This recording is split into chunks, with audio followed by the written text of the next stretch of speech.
UXPA. Ooh, yes. And I'm so happy to be here. I always feel awkward getting introduced, but thank you so much for Tim for introducing me. And welcome everybody. I see a lot of familiar names. So hello, thanks for joining in. And today I want to talk about a feeling that may plague many of us, imposter syndrome. And if you're expecting some slides, I'm not going to show any slides until maybe halfway through. So I'm just going to start by telling some stories. When I transitioned into UX research, I didn't have any grad program, and I did a lot of self-study. Every job description I came across would ask for a master's degree, PhD, 5 years of experience, and those were the requirements. And since I did self-study, I didn't have any mentors back then. I really didn't know what I was doing, whether I was on the right track or not. And I never got any feedback other than getting rejected 70 times from applying to jobs. And I remember my first week at Google. At the time, I felt so out of place. Everybody around me had graduate degrees. They were super brilliant. They've won awards, written papers. They were lead this, lead that, director and VP of this, launched Google Pixel that. Amazing credentials.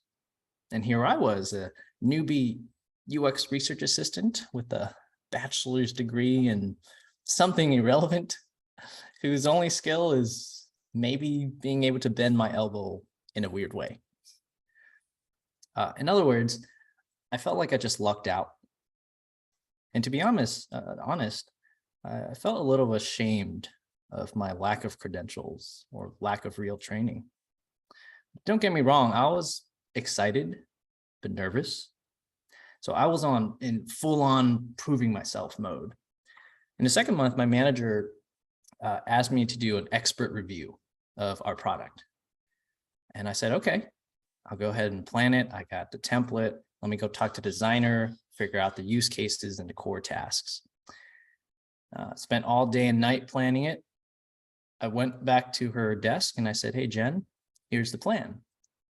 And mind you, I was planning it the whole time thinking that I wasn't going to be the person running it. So I asked her, who's going to run it? Who's the expert? And she looked at me and she laughed. She said, you are. You're the expert in the expert review. I thought, uh-oh. All this time I was afraid of people finding out that I was dumb, but I just made it easier for her and just exposed myself by asking this question. Expert, I thought. How could I do an expert review if I wasn't an expert? I didn't consider myself an expert. How could I be allowed to do this? So this feeling followed me for a while. I mean, I ended up doing it and the expert review turned out fine. But this feeling was imposter syndrome. A couple years into the UX career, I still felt it. So I decided to do a graduate program. Maybe that'll help. And I remember taking a class with the late Tom Tellis. If you know who Tom Tellis was, he was a brilliant VP of UX at Fidelity for decades. He's written books on UX. You may have read them, Measuring the User Experience. Started the first usability lab at Fidelity, helped me with a couple of my YouTube videos, in fact. And he liked to make a lot of space jokes at the beginning of class. On the first day of this class, he asked us to go around to introduce ourselves and ask a question about UX research or the career. And when it got to my turn, I remember asking, how do you deal with imposter syndrome? And in typical Tom fashion, his response was humble, honest, and empathetic. His answer was, I've been dealing with it for the past 40 years. Wow. It felt like a weight off my shoulders. It was a relief to know that I wasn't alone, But it also was kind of disappointing knowing that someone with such expertise and credentials still feels this feeling. I mean, when does it stop? Does it? So imposter syndrome is when we feel out of our depth, out of our comfort zone, but we're already in the thick of it. 3 of 4 people have or will experience it in their lifetimes. People like Maya Angelou, Dr. Seuss, Einstein, Sheryl Sandberg, you name it. They've all experienced it. And you can raise your hand if you experienced it. Chances are you're here because you have. In preparing for this talk, the more I researched imposter syndrome, the more complex I realized it was. And then I got a feeling that maybe I'm the wrong person to talk about it to all of y'all. Like I'm some pseudo expert or something. Ironic. But what makes this feeling so uncomfortable is the same reason that makes it so fascinating, because it is complex. It contains elements of anxiety, perfectionism, self-doubt, fear of failure. It's not only an inward-facing feeling, there's an outward component where you think everyone else knows what they're doing and that you're fooling them into thinking that you know what you're doing. So the distinction with imposter syndrome is we're plagued by fear that people will eventually find out that we're frauds. We don't belong. We don't actually know what we're doing. And I think the repercussions can be quite crippling. And at times it can be so bad that it can paralyze people to not take any action at all. I'm a fraud. I don't want people to find out, so I'm not going to do anything. It's a negative feedback loop that's not based on any reality.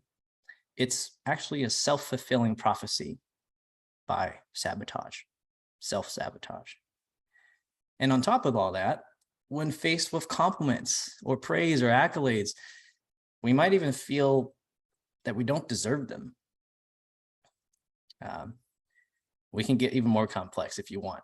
When we factor in cultural upbringings, gender, race, family values, and more.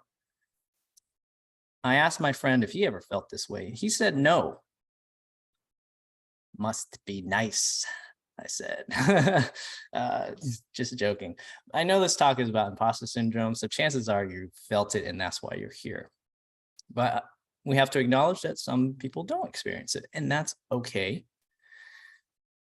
I will discuss how it makes us better UX leaders, but it's not some kind of rite of passage. If you don't feel it, doesn't mean you won't be a good UX leader. So this talk is deliberately titled Embracing Imposter Syndrome, not how to overcome it or combat it, because maybe it never really goes away. Just in different doses. Maybe it comes at the pivotal moments in our lives where we're stretching ourselves beyond our limits. Like the time I created a YouTube channel about UX research. A few of you may have seen a video or two. Thank you. Like and subscribe. You might see the high energy meme and GIF-filled content I make. And yes, it's pronounced GIF. But I haven't really shared much about the genesis of the channel, like what went behind the scenes. The thoughts that went through my head, which if you could pry through the synapses and the memories of my neurons, you would find, unsurprisingly, a lot of imposter syndrome, a lot of fear. So this will probably be the first time I'm telling you about how I started the channel. And I got the idea for making videos in 2017. But in 2017, I only had 3 years of UX research experience. I knew I wasn't ready. Besides, I thought it couldn't be me who makes videos about UX. It had to be UXPA, it had to be Nielsen Norman Group, because who am I? Who was I? I also didn't believe that I had a YouTube personality. I thought I was boring. I talk too slow. I don't have a master's or PhD. My experience is less than, so I didn't create it, and that was that. I had the idea, I buried it in my Google Drive, and I didn't think about it again until a year later when I took a UX leadership class with Nancy Dickinson at Bentley. And as part of the class, everyone had to do a leadership project. And some people did 360 evaluations where they got feedback from all their peers and had to critically assess themselves. Others took public speaking classes. Me, this was a good time to resurrect the YouTube idea, I thought. So I decided to script out the video. I titled it, How I Became a UX Researcher. And I went to a Google office in LA on a Saturday, and I spent maybe 8 hours, 8 hours recording and re-recording 20 minutes of video. And I hated it. When I watched the recordings, my fears were true. I was boring. I did talk slow. I wasn't articulate. I kept looking away from the camera. The lighting was bad. There's oil spots on my face, sweat. I hated it. I thought, how can people do this so easily? Why am I not like them? I was really frustrated with myself. And I had a sinking feeling that maybe I tried, this wasn't for me, it wasn't meant to be. At least no one will find this out. No one's going to see that video, at least not today. And off it went into the depths of my Google Drive once again. So I went through that twice. A year after that, I finally posted my first video on the channel publicly. And it was really thanks to my sister, because I kept bugging her about wanting to start a channel. And one day she just smacked me. She goes, stop saying that you want to, just do it already. You have everything ready. Ready. That's a peculiar word. The meaning is being in a suitable, fully prepared state for something. And I had to ask myself, at what point am I really, truly ready for anything? At what point are we really, truly ready for anything? I posted the video. I posted more. I got more comments. I got more views. That was really great. And then one day, one of my worst fears came true. I got an email from someone saying that I shouldn't be making videos because I didn't have a PhD. I didn't have teaching credentials, and that I didn't know what I was talking about. I expected hate comments, but it still hurt. Someone finally found out. Someone found out I'm an imposter, but I'm in the thick of it. And I couldn't get out, because for every email like that, there's hundreds of people telling me they found my videos helpful. I sought out feedback, comments, and ideas to make better content. And I think that's what we should focus on. Getting feedback that's helpful. Not someone telling you to stop because they don't like you. Not even yourself, your inner imposter voice. Don't let that stop you either. Soon I got pretty comfortable making videos. I didn't feel the imposter syndrome as much, but then I saw an opportunity to stretch myself yet again. Maybe you're seeing a pattern now. Much of this might be actually self-inflicted. But the scariest thing I've done I think in my whole life is probably launching this UX research class. It's 18 weeks long. I don't know if there's any class out there like this. And I'm not saying that in a salesy kind of way. I'm just saying because there was no template. There was no blueprint for me to create something like this. It was mainly based on my failures, my experiences, and what I wish I would have learned as a UX researcher myself. It was arguably more frightening than YouTube videos because people were now paying me for this. And I didn't want to charge too much because I was afraid people were going to be disappointed in me and in the class.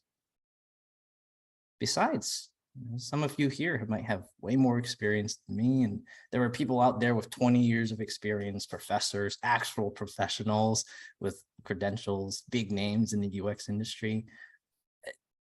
I also didn't see anyone who looked like me teaching, so I was afraid I didn't fit the mold of someone who should be teaching. And that's why I piloted the class, to test, to gather feedback. This ultimately helped me embrace the doubt, as well as sharing with my students our growth journey. They were growing in their own way, and so was I. Fast forward, continue asking for feedback, continuously improve the course curriculum. I just finished another cohort, and I'm happy to say now the alumni are landing jobs at Google, Amazon, Meta, D-Scout, Adidas, Roblox, Sally Beauty, and more. A mentee of mine recently finished her PhD program, landed a role as a sole lead UX researcher at a company. And this was the company's first UX research role too.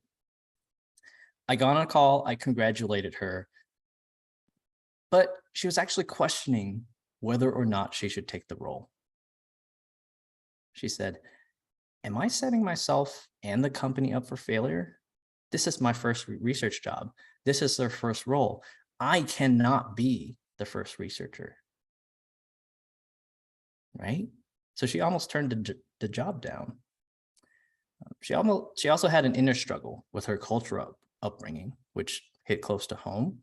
She said her parents were refugees from the Vietnam War, and that her mom was begging for apple peels on a boat. And so she said, "Why am I complaining about a job offer?" It's all perspective. This was supposed to be a happy occasion. She got a job offer, but instead she was wrought with anxiety, fear, self-doubt, the components of imposter syndrome. She ended up taking a job, which was good, because she saw an opportunity to grow and learn.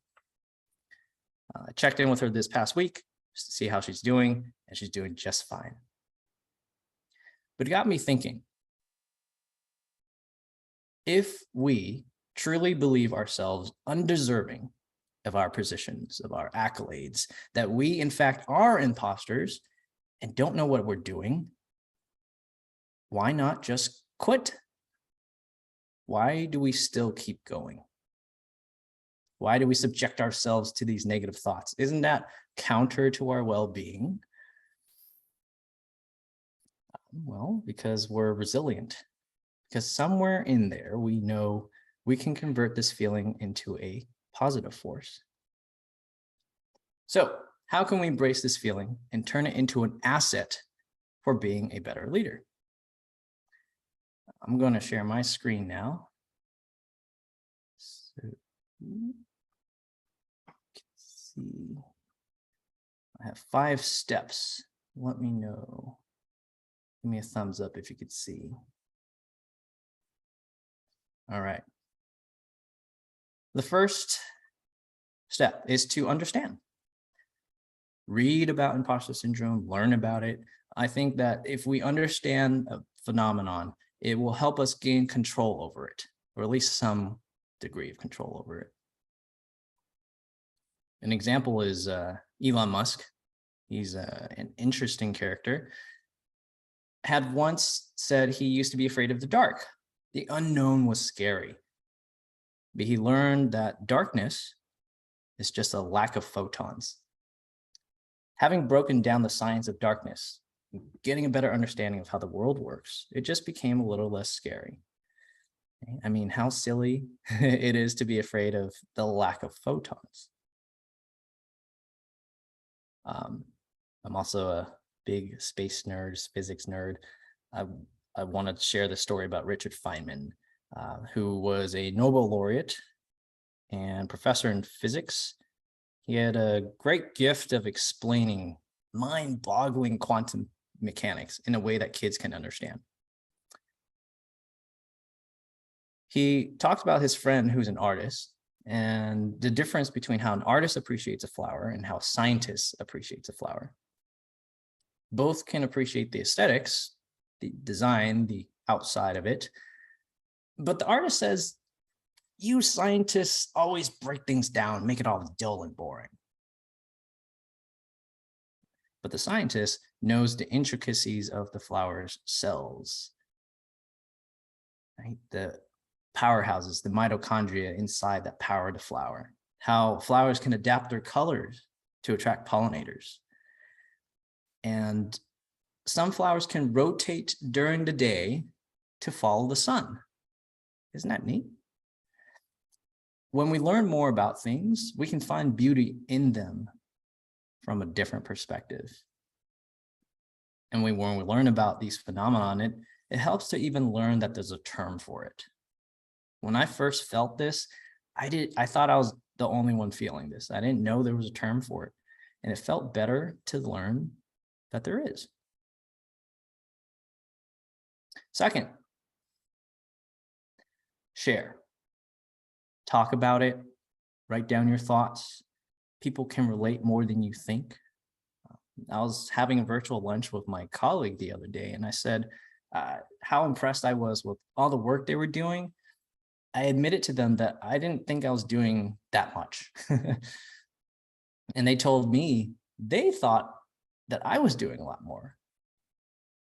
And we had a good laugh about it. I mean, just everyone sees their own struggles, but they only see the highlights of other people's lives. So share and talk about it. It can take the power away from your inner imposter. Third step is to get feedback. As I mentioned in 2 of my stories, that I got feedback and it really helped. So this is practical advice when you're working as a UXer. It's nothing earth-shattering, but is one that amplifies yourself as a UX leader. I do want to take a quick aside and talk about that term, leader. What do you think of when you think of the word leader? Who do you think of? Maybe those of you can chat what you think of. Who do you think of? And leave it in the chat. I remember helping someone new to the UX field. She was from Sweden. She was taking a UX boot camp from Hyper Island. And she reminded me a lot of myself when I first started. Very curious, eager to learn, but also afraid. We were on a call together, and she came to a rather gloom conclusion of the UX profession. And she said something to me that hit me hard. She said, the more I learn about UX, the more I think it's a field for leaders, but I don't think I'm meant to be a leader. And it was painful to hear because I knew exactly how she felt. We had both subscribed to the old school notions that a leader was someone who is naturally charismatic, a visionary, a powerful speaker who wore a suit on stage and was confident all around. We both believed that, and we both believed we were not that. But I was naive. That's what I thought a leader was.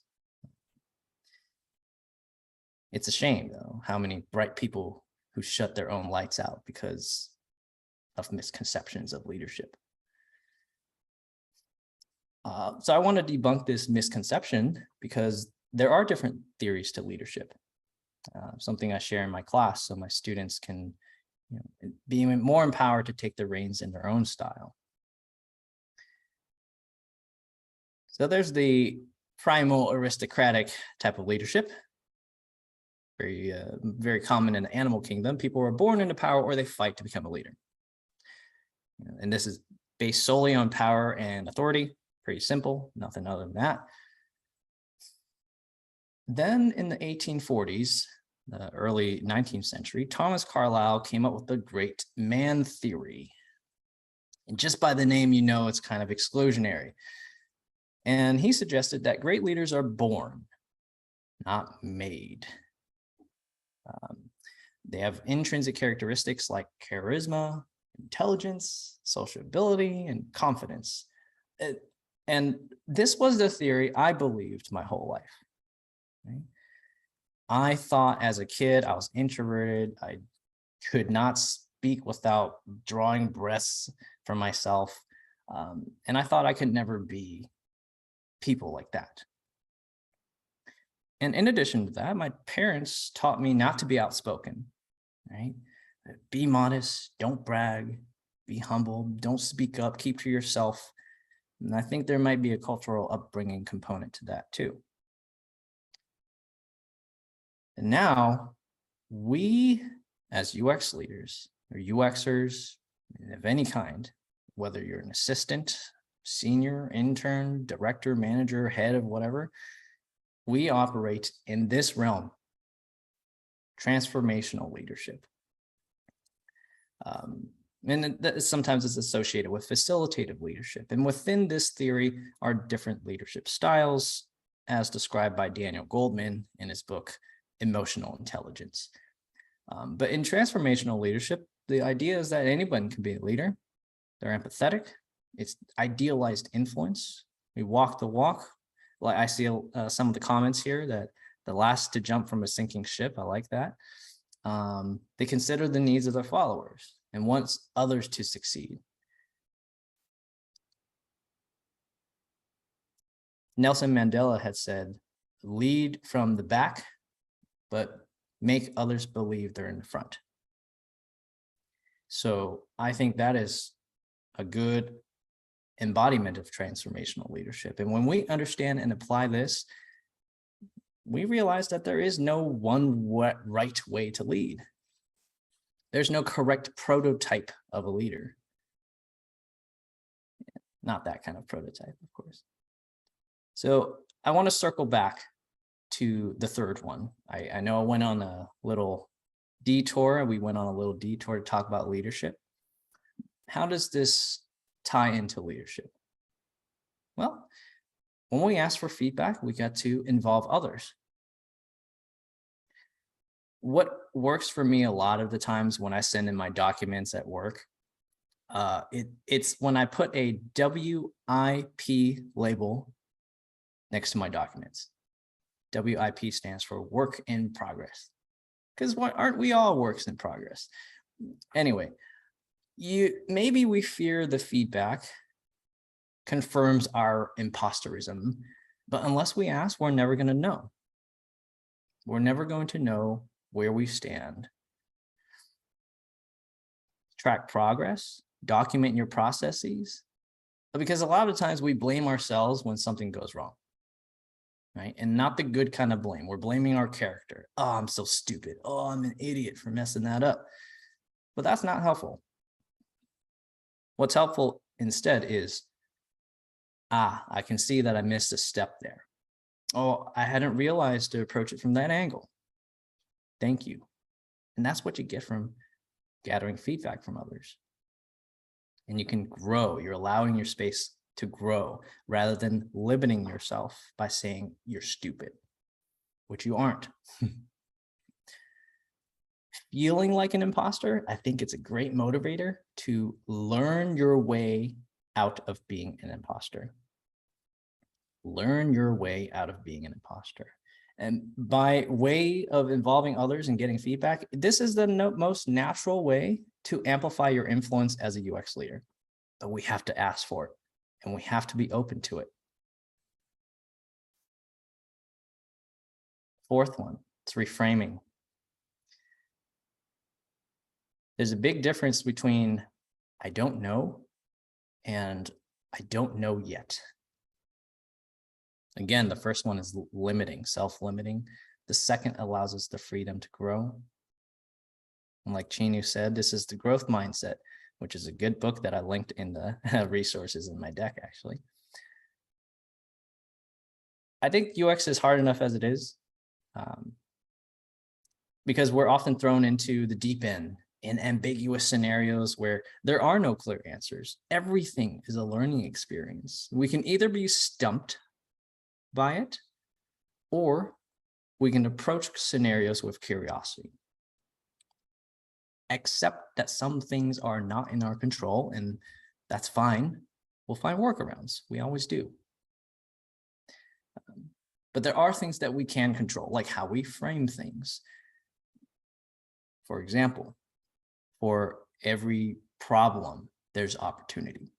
For every struggle, there's bravery. For every feeling of self-doubt, there's learning. Soldiers in battle are probably afraid too, but we don't call them imposters. Successful people, they don't question their character. They question their ideas, their processes. They ask questions to get feedback, and they don't see it as a weakness. Asking questions is not a bad thing. And we know that. That's our job, right? And then I want to talk about this notion of being ready.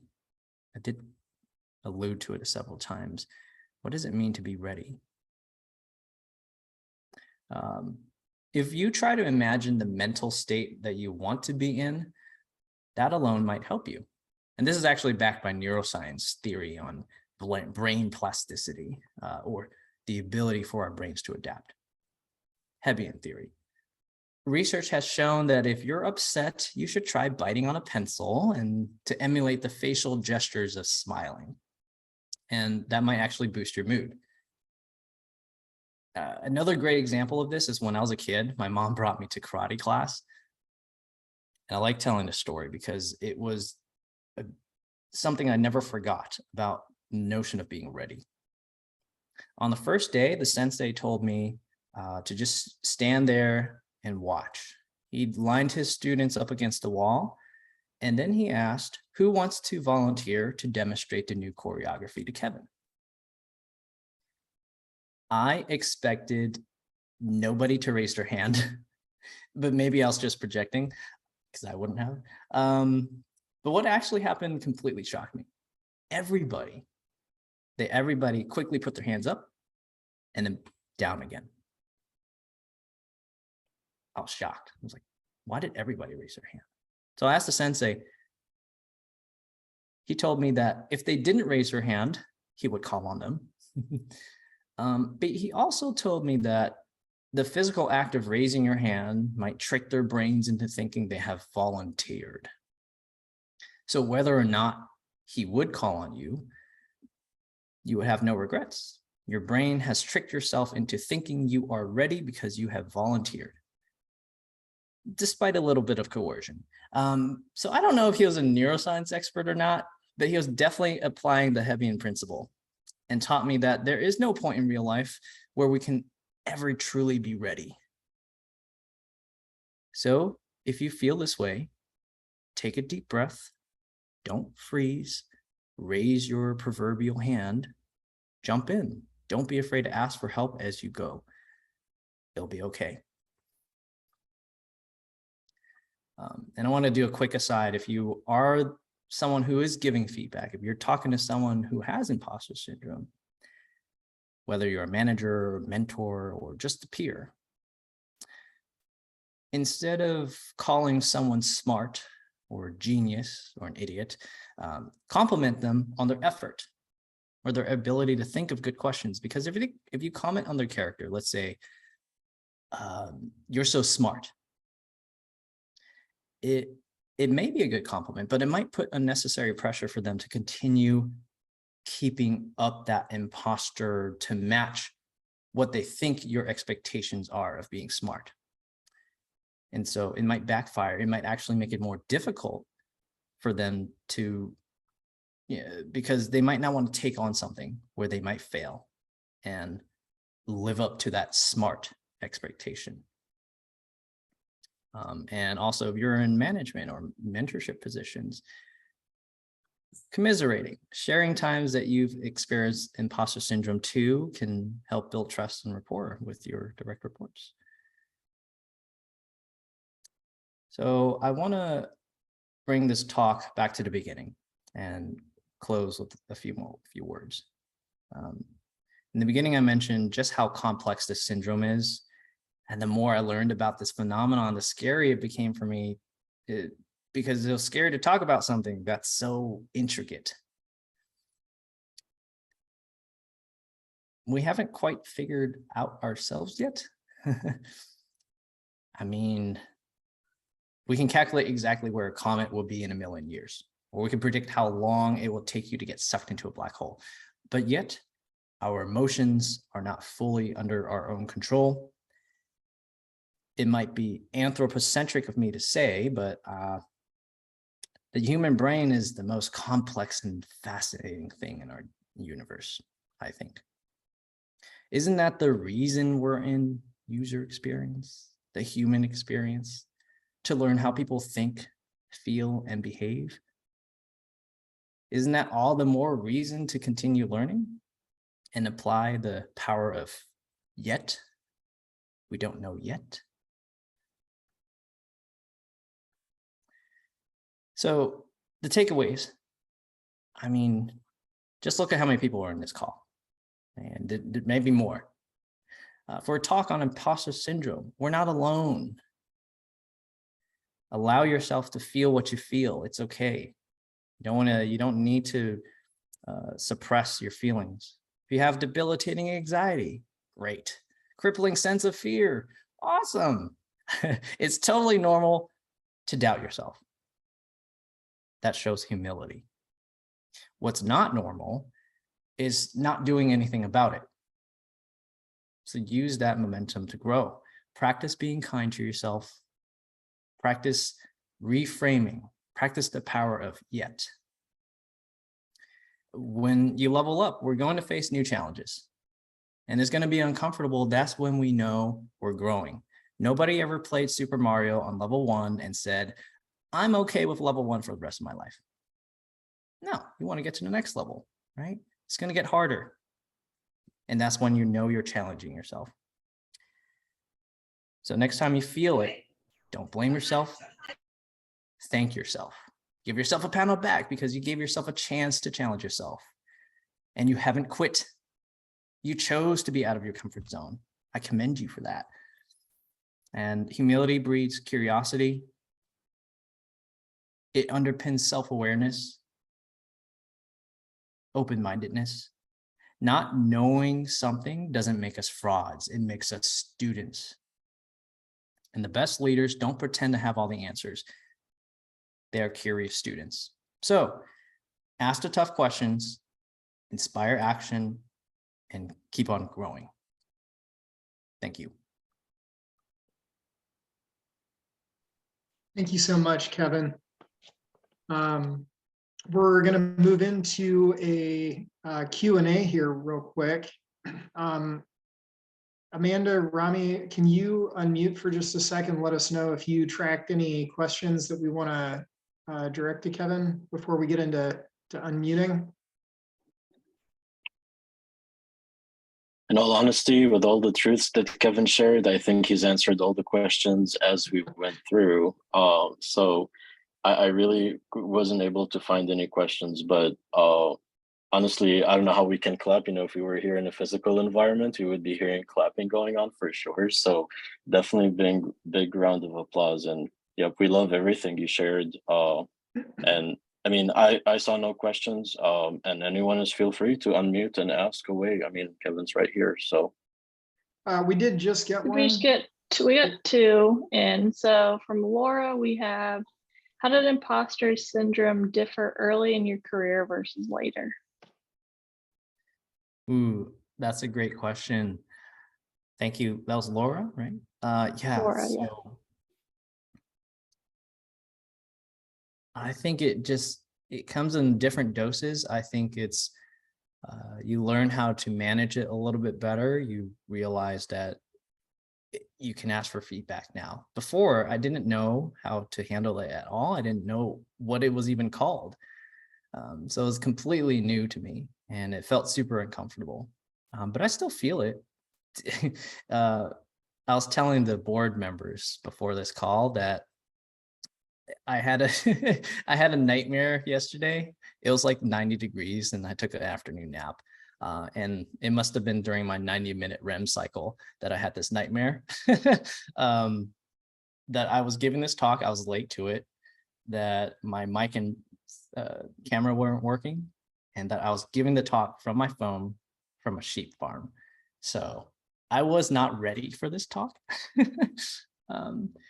And, you know, just like Tom Tullis had said, he's felt it for 40 years and I couldn't believe it. I still feel it. You know, every time you level up, you're going to face new challenges, uncomfortable things that are new to you, but that's when you know you're growing. So. We had another question from Brian Corbett. Brian, do you want to unmute and ask it in person? Sure. Can you hear me? Yes, Brian. Hi, Brian. Hey, Kevin, longtime stalker on the Slack channel. I know. Thank you so much. Yeah.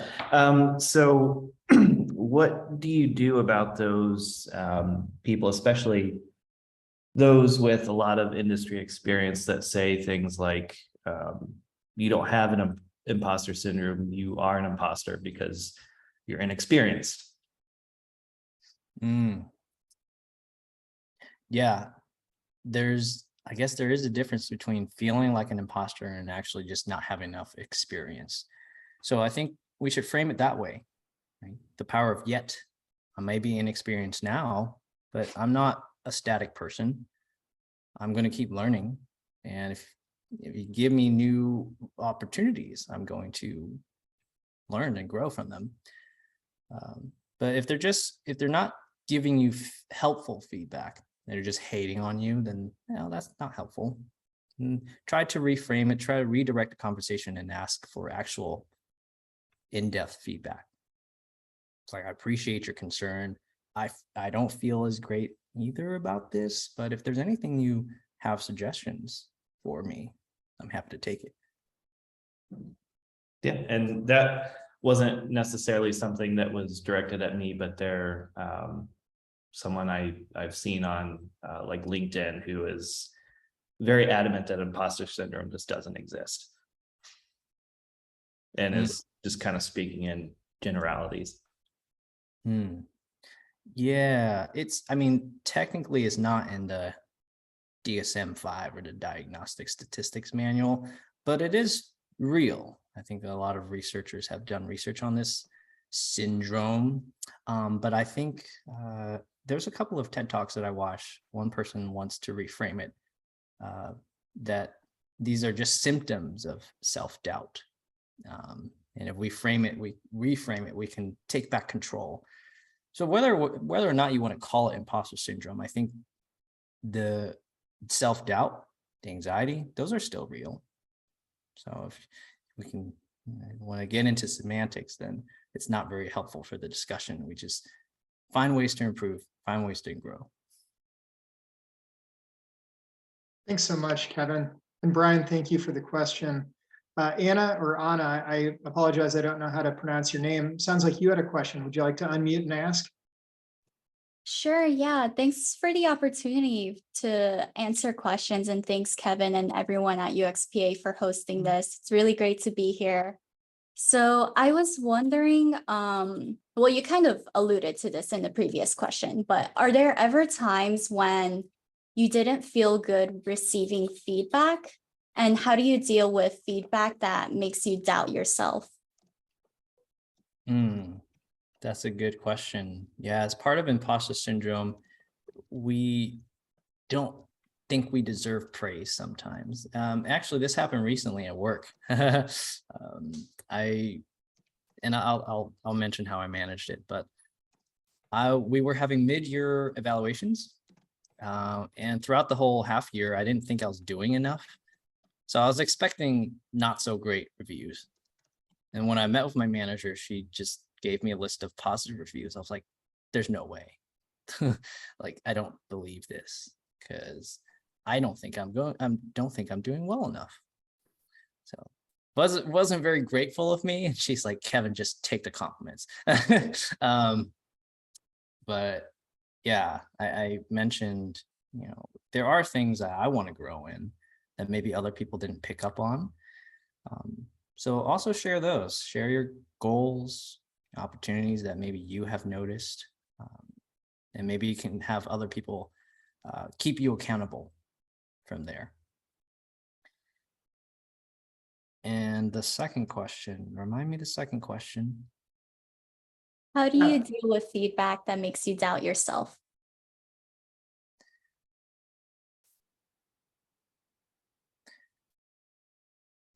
Feedback that makes me doubt myself. Nowadays, I might get the fleeting moment of doubt, and I'll quickly try to reframe it back into, well, this person took the time to actually give me feedback that's helpful for me. let me use it and not just throw it to the side, and use that to grow, use that as momentum to grow. So it comes back to reframing. So practice the power of reframing. Kevin, we got 2 final questions we'd like to get to in chat. Is that going to be okay? Yeah, absolutely. Absolutely. All right, Quayle.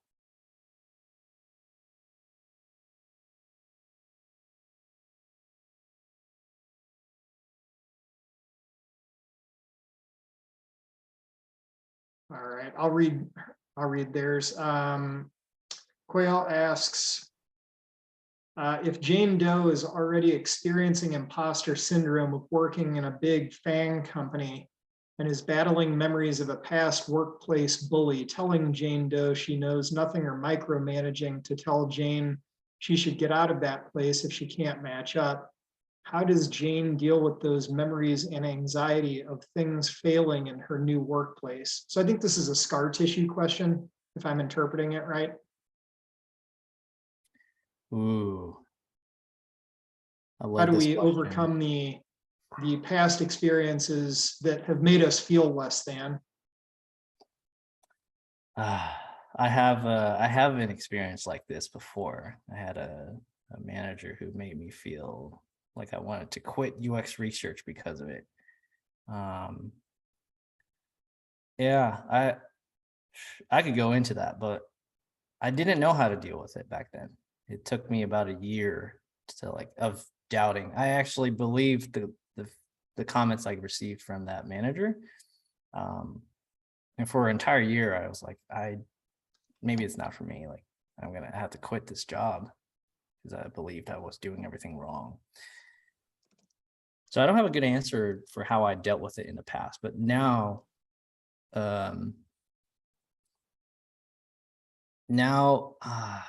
it's really about trust building with manager.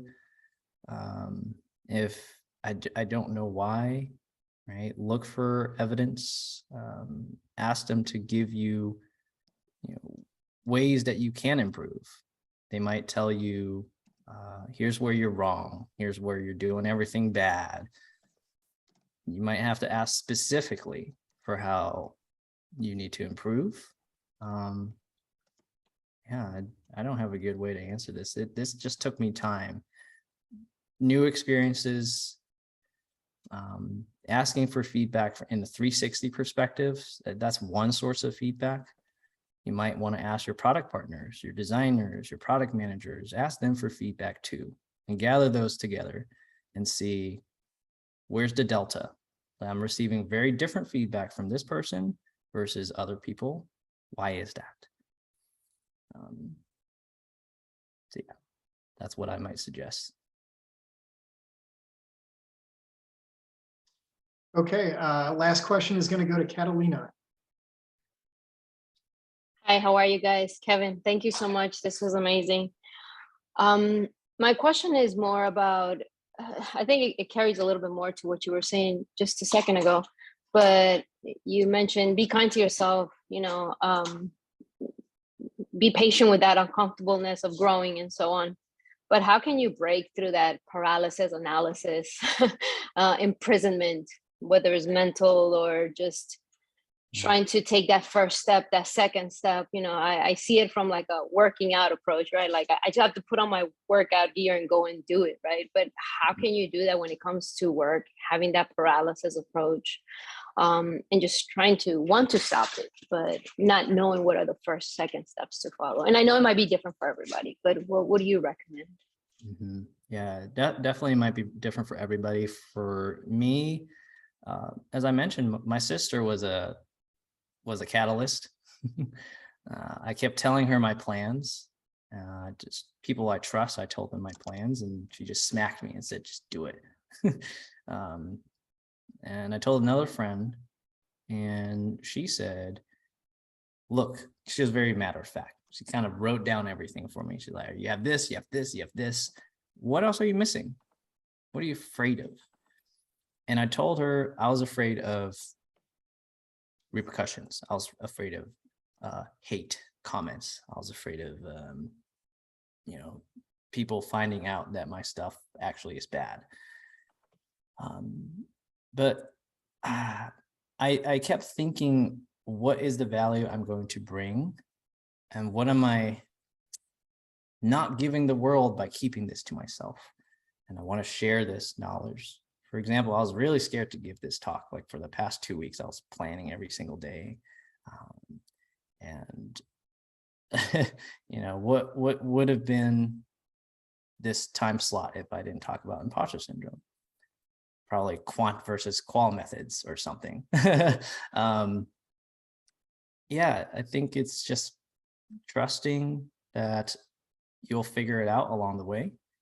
You got to try, and you can get feedback as you go. Like I mentioned, I like to put a WIP next to things. Right? It's a work in progress. So don't treat it as a final thing. I want feedback, and I am seeking it. So help me help you. Y'all, thank you so much for attending tonight. Kevin, thank you for the wonderful talk. The feedback has just been glowing in chat. We did have one final question. I'll send it to you. We did get their email address so that you can respond to it if you'd like. Yeah. We do collect feedback, as Kevin suggested. Sanina posted that in chat. If you don't mind scrolling up just a little bit, there it is again. We want to thank you all for attending, and keep your eyes on your email. We will send out announcements for upcoming events as well. Thanks everyone so much, and have a pleasant evening. Shinu, if you